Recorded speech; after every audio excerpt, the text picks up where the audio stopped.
England Patriots in Chicago up 7 points here as we open the fourth quarter. Wiggy, what do you see so far in this game? And before you answer real quick, folks, you can comment. Just throw your comments on the bottom. We'll answer them as we go. And you want to join us, you can as the game goes along. Anything pop up to you, hit the fan line in the upper right-hand corner of your screen and join us. And we'll take your calls, if you will. Jermaine, what do you see so far here? You know what? Defensively, they've been playing good. Yeah, I know people are going to look at that, but when you look at their defense, I would have to put it on the coaching for not making the adjustment to say we need to spy the quarterback, Trubisky, because he's the one that's kind of made plays, and they've come off of just the pocket breaking down and him running the football. But when you've asked him to stand back there and throw the football, you've been pretty good except for giving up a couple wide open plays to Trey Burton. So I think defensively they've been playing good, and defensively they had two short fields that they had to defend. Okay, so again, Wiggy, make sure you're all caught up. You just see this penalty here from the Patriots. Is that what you're seeing? Yeah, I'm right on it. I'm live and good to go. Ton of defensive penalties, Wiggy. Oh yeah. J.C. Jackson has been getting crushed. The second hands to the face they called on him, I thought that was bullshit. That wasn't no hands to the face. The first one I'll give them. Hands to the chin? No. Not really. I mean, it was barely touched him. Then he kind of grabbed him by the neck. I mean, if you're going to call anything, should you call holding a pass interference? So I'm with you. And as Trubisky gets set to throw here, another, other than throwing it over the middle to 80 and running, he hasn't done shit. And that's why I'm kind of that's why I'm putting this on the coaches. What are y'all doing? The adjustments. He's why are you not spying him with somebody? Okay, all right, he's made big plays of getting out of the pocket, okay, and running. So why not spy, or why not tell your pass rush, hey, make sure you guys don't give him the outside. Make him have to stay in the pocket and throw the football. Some of our emailers, Aaron asked me if I'm grieving the Brewers' loss. Yeah, I just got back in from Milwaukee. I went out yesterday to watch the game. Very, very sad day in Cheeselandia, I got to tell you. Oh, great play. Jonathan Jones. That was a great play right there. Good play by Jonathan Jones. How about a little underthrown? He had him beat over the top. He did, but you know what? That's when you look at – think about this, right? How many opportunities have they had their hands defensively to get on footballs? And they dropped 2 interceptions in the end zone. Jonathan Jones and Jackson have come up with 2, but that's a ball. Yeah, you should throw that out in front of him. But hey, Jones makes a good play. Okay, another commenter early on said, Maz must be happy Michelle fumbled and is hurt. Are you worried about the loss of Sony Michel? Doesn't look good. You know what? I am a little bit, because when you look at what the Patriots have – think about this since he's gotten hurt. They pass, maybe a run, pass. So the thing that he was doing good before he got hurt is – they were running the football, and he was running the football well. I think he was starting to make he was trending in the way of, hey, with him, you at least got to defend the run. And if it is a significant injury, you kind of lose that element. And I think we see that in this game. I see no difference. I see no difference. No difference between him and Kenyon Barner. When the yards are there, they get them. When they're not, they don't. I think it's the same. I feel running backs. I think the whole position's overrated. But think about this, though. How can you say you see no difference? You wouldn't agree that since he's gotten hurt, once he got hurt, they basically went to 90% pass? Yeah, but when they have handed off and the yards have been there, Barner's gotten them just like Michelle has. I think they should line up and run the ball as if Sony Michel's in there, because you won't see a big difference. Well, I mean, I'm not saying that Barner hasn't gotten the yards, but what I'm saying is their thought process has changed. Went from, okay, we might throw the ball, say, 65, 70% of the time and run the other 30. But since Michel has gone hurt, they said, hey, listen, we're running the ball 5, 10% of the time. We're passing at 90. That's the only thing I'm saying is that without Sony in there, then they're not as committed to the run. They should be. In there. They should be, because I think the vast I think it's been more about the line. I think their run blocking has been terrific this season. I mean, they've just opened up huge holes for who's ever running it. So I don't worry about who the running back is. Just worry about creating the openings and keep doing it. I would keep running the ball if I were them. Well, that's the thing, but they haven't. Yeah. Okay. EC says, I'm worried that White is going to get overworked. That concern you? Not really, because they don't run the ball too much. They're going to throw him the ball, 7, 8, 9 times a game. And then they'll run him maybe a handful of times here and there. So as far as that, I think what you end up seeing is you'll see Brady go to him 2-3 times in a row, especially on, it's a 3rd and 5 or something like that. But I'm not concerned with him getting overworked because he doesn't get a bulk of the carries when they're running the football. And so that's why I'm not as concerned. Okay, a couple personal questions. Robert asked me how come I'm not on the CSN pre and post game show anymore because I'm no longer full-time TV.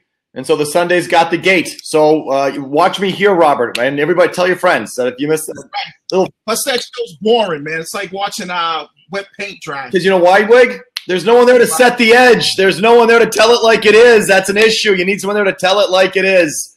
Right. So come here, Robert. Fancred every fourth quarter. Right. Tell your friends as well. Jeffrey wants to know what kind of cocktail you're drinking, Wig. I am drinking a little sparkling Kirkland. It's like a sparkling water. No. You had something else there. Is that like the drink? The purple drink? That's not. It ain't the lean. Is that the lean? No, it ain't the lean. I know what that is, by the way. I know what the lean is. Yeah, it ain't the lean, brother. Okay, 3rd and 2. Who do we got here? James White, probably. I see James White. Where's Edelman? Oh, my God. Don't cover him. Don't cover you know what? anything. Isn't that unbelievable that defenses don't key on him? Right. Well, the thing that I would think, this is where it's kind of confusing to me. He's in the backfield, and so they're playing zone, and it's 3rd and 2. So Brady's going to look deep, and then he'll hit the check down. And the check down has been how many times have we seen James White catch a first down doing that tonight? I think we saw him do it about 3 times. Yeah. Defensively, that's where I have issues with coaches. Know that. Watch James White on the check down. Linebackers, don't drop so deep. No question. All right, let's see Kenyon Barner. I mean, he's running the ball, but you think he – No, I think Michelle's better, but I think it's all about the room created. I mean, I think he'd be fine. I feel that way about most running backs. They're interchangeable. I really don't care about them. And the listeners to Felger Maz would know that. Right? It's a big thing of ours. How do you feel about Josh Gordon so far? I thought one of the most interesting plays of the game was 4th and 1, Brady going up top for Josh Gordon there. Talk about trusting him. And then going back to him on a 3rd and 3 that they didn't pick up. But just that Brady's willing to go to him in that spot, I think, is telling. Well, I think what you're seeing is Brady's confidence in him, and now you just got to see them get on the same page. That's all you have to do. Because even on the 3rd and 3, you're talking to one Brady threw behind them a little bit. Yeah. So I think what you're seeing is Brady's going to force the ball in there to him. He's going to look for him. Now it's just about them getting on the same page when it comes to where Brady wants you to sit, where we're putting the ball. I told you, I think Josh Gordon is going to be That was dangerous. But I think Josh Gordon, when you just add him to this offense, it's just another player that you have to worry about. You have to protect over the top because now Brady's willing to take shots. Okay. I've been anti-Gordon, but they've managed him well so far. It's been they've really paced it well, I think. So I know. But, I thought by now there was a good chance it would have flamed out. Let's grab a call. Our buddy Matt in Framingham joins us on the fan line. When he jumps off, you all can jump on again, upper right-hand corner of your screen. And we just talked to you like it's radio, except we get to see your pretty face. There he is. Speak of the devil. Oh, get out of my way. Now that's a nice play. Yeah. All right. Laboring a little bit. You notice that? Great play. That's a nice play. Go ahead, Matt. What do you got? All right. Well, I don't think the score reflects what we've seen in this game. Thank God for the special teams that we're in the lead. But now that we are in the lead, I think we should be running the ball despite what we just saw. The passing game looks good. I think the line's been doing a great job on Mac. But I just think that this game should be a lot closer. In fact, the Bears should be in the lead. Trubisky alone has outrushed all of our running backs. Okay, Matt, thank you for the call. I appreciate it. Do you think that this game has been even outside of the special teams, Wiggy? No, I think the Patriots offensively have been able to take the ball up and down the field on the Bears defense. I agree. And when you look at the Pats defense, they've been pretty good except for the couple breakdowns of the Trubisky running and then Burton being wide open. Other than that, they've kind of been right there, and they've had opportunities. Like I said, think about that. They had two interceptions in the end zone, which would have ultimately took points off the board that Chicago ended up getting. You get a drop by Robinson, you get a drop by Gilmore. So I think the Pats have been able to do what they want against Chicago. I think Chicago has done donkey dick except for pick up your fumbles and run the quarterback. I mean, they haven't done anything except get and also capitalize on defensive penalties. Outside of your defensive penalties and fumbles and allowing Trubisky to run around out there, I think the Bears have done absolutely nothing. Think about this: when you look at it, you gave up the Patterson fumble right inside the 20-yard line, right. And then you have the Sony Michel fumble, and you look at the Bears haven't really put together like a drive and went the length of the field. I think they maybe did it one time throughout this game, and you've almost handed them the game as far as turnovers, but you've been able to take advantage of when you got to the red zone getting touchdowns. Joshua says, Spelger, come on, give Gordon some credit. I just did. I just told you. I think they're managing him well, and I think they're bringing him along well. I thought by this point there was a good chance that this thing would have already been over with Josh Gordon here. So whatever they're doing behind the scenes on the field, it's good. And I'm not – I think last week they forced it to him a little bit, Wiggy, but I think that's part of it. It's like this is Josh Gordon's training camp, and you can sort of see that on some plays where I don't think he's their best option, but I think that they're making a point to go to him because they're trying to get him going. You know what I think it is? This is what it is with Josh Gordon. I think that the reason why he's doing a great job and he's playing well on the field is because he sees the confidence that Brady has in him. Think about this. How many times has he made a great play and Brady's went up to him and made it a point to say, get in his face and, tell him a great job. That builds a lot of confidence for a player and in his situation, all the stuff that he's probably been dealing with, to have that confidence come from the greatest quarterback. I think you could see that on the field. He knows that, hey, if I do what I'm supposed to do, Brady's going to continue to throw me the football, and he's not going to get mad at me if we have a miscommunication. Jim mentions that Gordon looked winded at the end of that catch and run. Is he out of condition? He finished that run. Yeah, he looked like he was laboring a little bit. I didn't know if it was his wind or if it was his wind or his hamstring.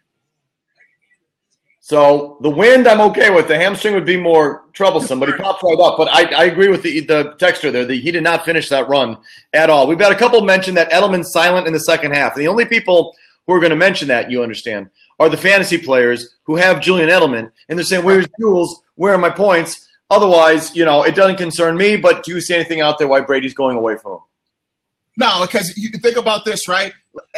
Last week it was like, oh, Brady can't stand Chris Hogan, but I just seen him go to him about 3 times on that last series. It's all about the defense and how they dictate coverage. We seen him early go to Edelman in the first half, and it's just dependent on how the defense is dictating the coverage. Brady's going to go. The only person he's not going to go to is Allen. I think that's obvious. But talk about finishing a run. Edelman's touchdown in the first half. That's how you finish a run. Yeah, I mean, that's like, you got to see that coming. I mean, that's the new play in the NFL now is the guy just comes in short motion, catch it, throw the ball, especially when you're on the 2-yard line, and go and get in there on the 3-yard line and make a play. Okay, what else in this game, Wiggy? What else has stood out to you? I think it's a concern a little bit, and it's not something that you'll see in this game. For me, it's Gronkowski. I didn't see that one coming. I don't know what's going on. And, yes, they're still able to move the football, but you can see how much more explosive they would be if they had Gronkowski out there, And so that's going to be a thing that now, I'm going to keep my eye on. Is it something that they're trying to manage or what? Well, back is bad. He's had a long, long history of bad backs. Andrew in Lowell joins us next on the fan line. He's a frequent contributor to the program, I believe. I believe this is our Andrew. He'll join us, and you guys can keep popping on. We'll pop you on as you line up backstage there. Andrew in Lowell on the Patriots today. Go ahead, Andrew. What do you got? Well, I think a few things that I've noticed. The defense and special teams this week is playing the best of the season so far. Really hammering it out there tonight. I think Zoe said it best on the radio. I was driving earlier. It was the play where Mitchell Trubisky was throwing into the end zone, into triple coverage. And Zoe said, this kid can't read the field today. I agree with him on that today. More on that in the first half. And then how long are they going to give on Josh Gordon? I feel like he's still kind of grinding along, and he's been here a month and a half now. At some point, you got to go, okay, you either have it or you don't.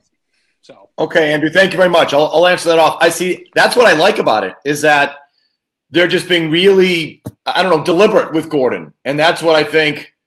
I don't know. That's what sort of gives me a little bit of confidence that they're in it for the long haul and they're managing him, and they're clearly managing him, and I'm okay with that. Again, like I don't need 7 catches for $120 every week. He needs to be there for a few big plays for Brady when he needs him at the end of the year. And so I'm okay with that. The way he finished that run is a little odd. I mean, I'll say that. Like that's a little weird. He's now been here a month and a half or whatever, and he's not in condition or what. Like that's a little weird. But I think in general, I'm surprised. I'm pleasantly surprised with Gordon. Well, I don't understand. Like when he says you either have it or you don't. I think when you look at what Josh Gordon has given you, I think he's had it. When you look at what he's given you and you think about the couple big catches he's made from the time that he's been here, I'm talking about slants and, going across the middle, the over the top, the back shoulders, that kind of thing. This is what he is. I mean, like you said, Felger, he's not a guy that we expecting to give you 7 catches for 150 yards. He's not a Julio Jones. That's not what his role in this offense is. His role might be, 4 catches, 60, 70 yards. 2 catches 1 week, 30 yards. That's just what his role is. So, I mean, I think Josh Gordon has done a good job, and the way they've used him has been good. Wiggy, what do you see defensively? Feels like they got a lot of pressure on Trubisky that he ran out of a lot of times. But it feels like they had a lot of rushes on him. They just had a sack from Claiborne. What are they doing defensively? Well, I think defensively, what you saw in the first half is they were able to get there, but like you said, they weren't disciplined enough, and he was getting out of some of that stuff, and he was able to turn them into long runs. I think the thing that I was concerned to me was like, okay, I should be making sideline adjustments if I'm the coach. That's why I was a little bit upset. And I'm like, why are you not making sideline adjustments? Why are we not saying, hey, keep him in the pocket. Don't let him get outside. Put a spy on him, because when he gets outside, he's been very lethal with his legs. And I think now what you saw in the second half is they've done that better. They're saying, okay, we're going to try to keep because just like the sack that they had, it was squeezed in the pocket, so he had nowhere to go outside. And if you can't step up and run out of it, you're able to do what they just did. Okay, Justin in New Hampshire joins us on the fan line. If you're just joining us here for this program, the fan line's in the upper right-hand corner of your screen. You just use your smartphone. We get to see your pretty face. As soon as Justin pops on, he'll give us his thought here as the Patriots commanding 2-touchdown lead here in the fourth quarter. What's up, Justin? Not too much. Listen, hey, Wiggy, my little daughter here, she's 4 years old. She was wondering why you don't play in the league anymore. What, the hockey league? What's that? What league? NFL? Oh, the NFL? Yeah. Because listen, I told her you played. She didn't believe it. Said we got to get on the TV. Now she's too shy to do it, so I got to ask for her. You know why? Because when I played, the TB12 method wasn't in, so I'm just yeah. If the TB12 method was around. No. Justin, make no mistake. Wiggy was probably on some form of method. I mean, yes. Give me a break. The same Zoe method? Justin, thanks for calling in. We appreciate it. That's the clipboard message. Wiggy, how old were you when you retired? Like 36, maybe. 36? What was your last camp? 2000 and what was the last camp? 2000 and how old am I? And who was it with? 2008. Who was it with? Jacksonville. So yeah, and you cut and cap? Yeah, I just got cut. Then I went to the UFL and never got another shot. So played a couple more years there, and that was it. But it is what it is. You played a couple years in the UFL. What is the UFL? I can't remember what that is. That was the United Football League. That was the league that Devlin came out of. I played with James Devlin. The quarterback McNow played in that league. So it was like a startup league that they played in like the spring. So I got like 2 years in that. Got it. All right. We had another question here that I wanted to get to. What happened to Hollister? Again, another tight end. You can speak when you see him. Like they always talk him up like he's going to be something. And I never see him. Wasn't he dealing with an injury? Yeah, always. That's the last thing I heard. You know what? I think he's going down the road of the Zach Sutfield. Yeah, exactly. He's going down, those roads where like, oh, this guy had a good training camp. He's gonna look good. Brady likes him, and then for whatever reason, maybe gets nicked up, and then you've never heard from him or seen from him again. The thing that I like now, when you look at this, right? You got the Jets next week, right? Their next biggest game is what? Going to be Green Bay? You think it's that Green Bay game? Oh God! I'll tell you what. That was a unlucky, deserving interception. It should have been a pick six. Right. Wow. Should have been a pick six. What was that? He was under pressure. That was a little duck. Ooh. How about Edelman going? You see Edelman flying in there? Hey, right. How about, what's been good, though, besides that? Pass protection. Something that I really liked in this game today is I haven't noticed Khalil Mack, have you? No, I mean, I know he's got the injury, but they've been chipping him. But just their pass protection in general, and not just in this game, but throughout the season. And that's going to be the biggest thing. If you can keep Brady upright, it's going to be very difficult. Come on. This is another guy. Another guy beat over the top. Can't get it there.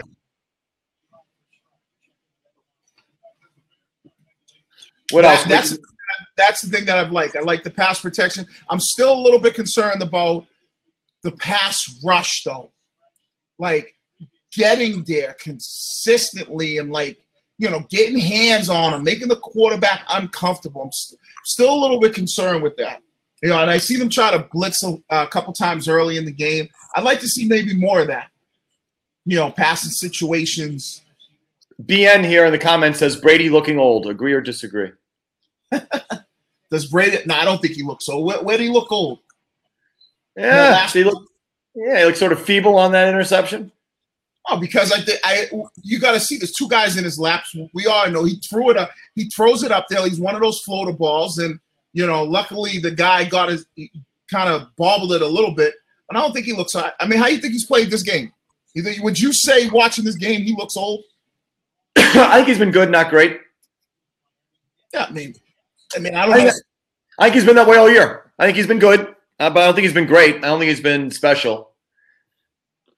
I don't think I think what you've seen from Brady, this is what I say. What Brady is, he's been consistent. He's the same Brady we've seen, besides a couple of interceptions he's forced a little bit. But I think it's when you need him to make big plays, it's like Tom Brady as usual. How about the Bears handing off up the middle, down 14 points with 5 minutes left? It's like that's why I said we talked about this before. That's why I said the Pats, they're gonna roll into the AFC Championship. Jacksonville, I said it, they won't make the playoffs. They benched Bortles today. You see that? Yeah, this is a GTFB game right now. You can eat up those chunk yards, but we're not giving you no quick scores over the top. Jacksonville, I think when you look at the Patriots, their stiffest competition is obviously going to be Kansas City, but who knows what happen with Kansas City come post-playoff time. We've seen Andy Reid. We've seen these coaches, like you said, they're still running the ball. They're down by 14 points, and they're running the football. That's why when it comes down to Pats, it's always about the quarterback and the coach. We see it every single year, and that's why the Pats will be right back in it. Marcus says Felger, Brady needs to go back to throwing the ball on the ground when he is pressured. He's trying to pull the Rodgers kind of plays, and it's leading to Favre-like interceptions. Is he forcing the plays a little bit too much, Wig?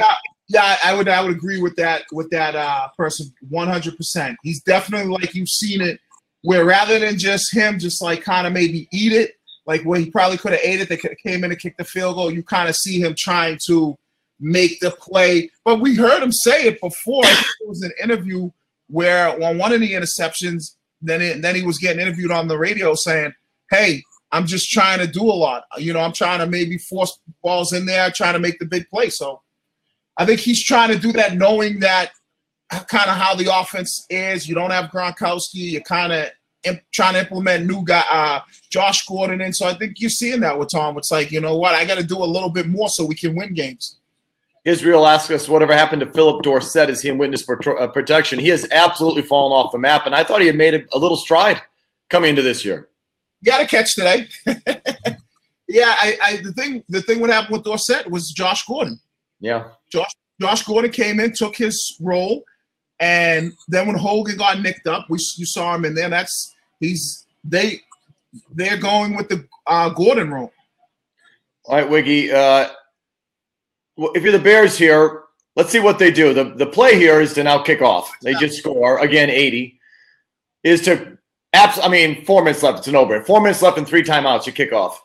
Yeah, you kick it deep. But then it comes down to the Patriots. Do you still how?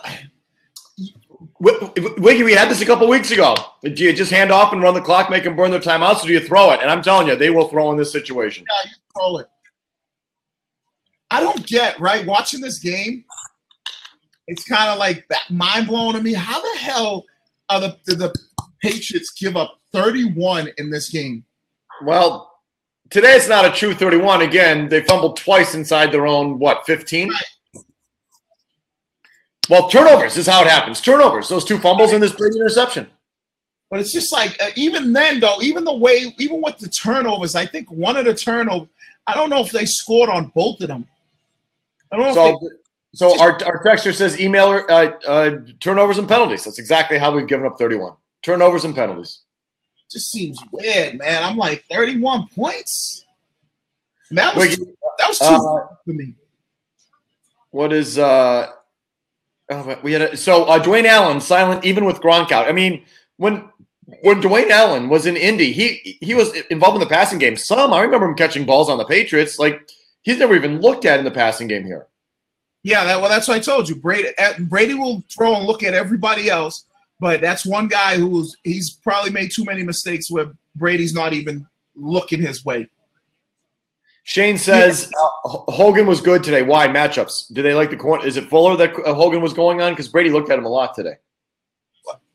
I don't know. When you look at the matchup thing, have we seen Hogan really just running by people? Just fine. He's been sitting in soft zones. You know, they play in zones. There you go. Good field position right there. I think what you see with Hogan is it's about how the game goes, right? Here's we haven't heard from Julian Edelman, but if they throw on this possession, I bet you that he looks at Julian. Wait, how do you feel? And you've been in the locker room? What's Bill going to do with Patterson and who was it? J.C. Jackson, whoever he was high-fiving with on the 5-yard line and tiptoeing into the end zone after his kickoff return. How do you think Bill handles that? That'll be on the film tomorrow. In front of the whole team? Yes, God damn it, Patterson. Just get in the fucking end zone. You already fumbled once. No need to celebrate. See, look, I told you, throwing. I mean, even though they're handing off, they'll be in the shotgun and they will throw. Who needs Sony Michel? That's what I'm talking about. That's James White. I know it was Barner. No, I understand what you're saying. I think we've seen it with this Pats team. Give the look of we're going to throw it and then run it. So there's Allen. $5 million a year to do that, Wiggy. Gosh, I wish I was still playing. I was going to say, that make you sick? Oh, God. Trey Bird, man, got like $30 million, and he had one decent year. But you know what? It is what it is. Keep pushing. Push the pile. 3rd and 2. This is a big third. This is a big third down, though. From the Bears, do not call timeout here. You can start calling timeouts after this first down. This is huge.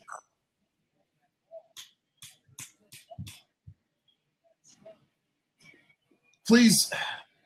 All right. Last week they handed off to Michelle. So right. maybe not having Michelle is a factor here. Although James White, same difference. Same play, same deal, same thing. Same thing as last week. Right. They run behind that left side. They run behind Brown and Allen, and they like that side. Huge right there. Now you stop burning timeouts. That was big. But this is a 7-point game. You believe this?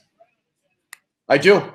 You turn the ball over 3 fucking times. You can't get hands off their receivers. What do you think is going to happen? But even then, they were up 14, and they kind of still. I don't know. I just felt like this game should have been put to bed a long time ago. I gotta look. Who they got next week? They got the Jets. I'm not sure. I don't have it in front of me. I'm gonna tell you right now.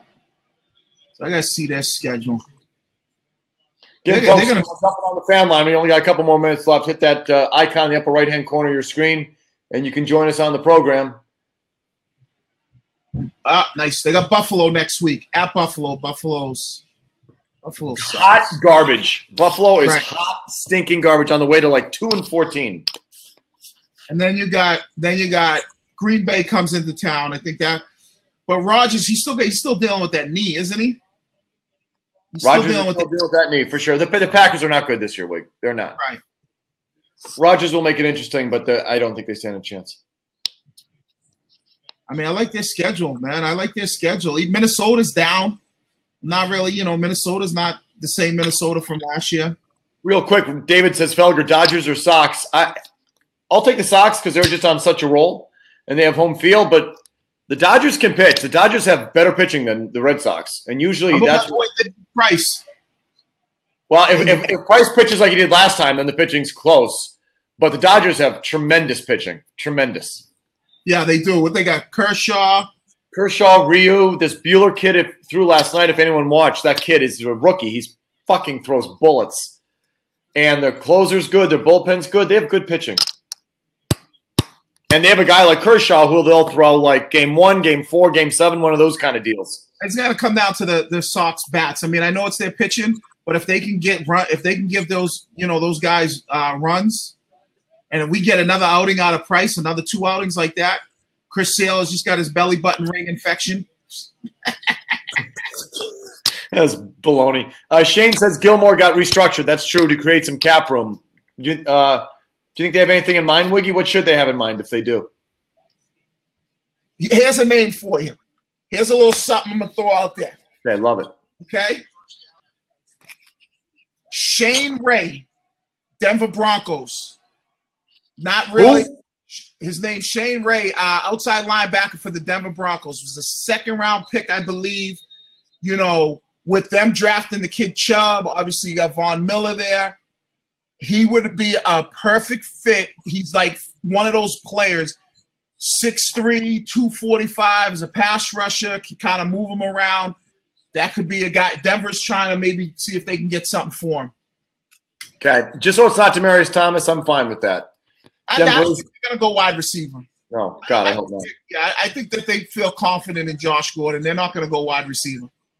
Back on the Red Sox, Derek says playing right field is the only thing Mookie is doing well. Why put him at second? Yeah, I guess he took grounders yesterday. I don't think that – I think that would be a mistake. I think that would be a mistake to play Mookie at second base.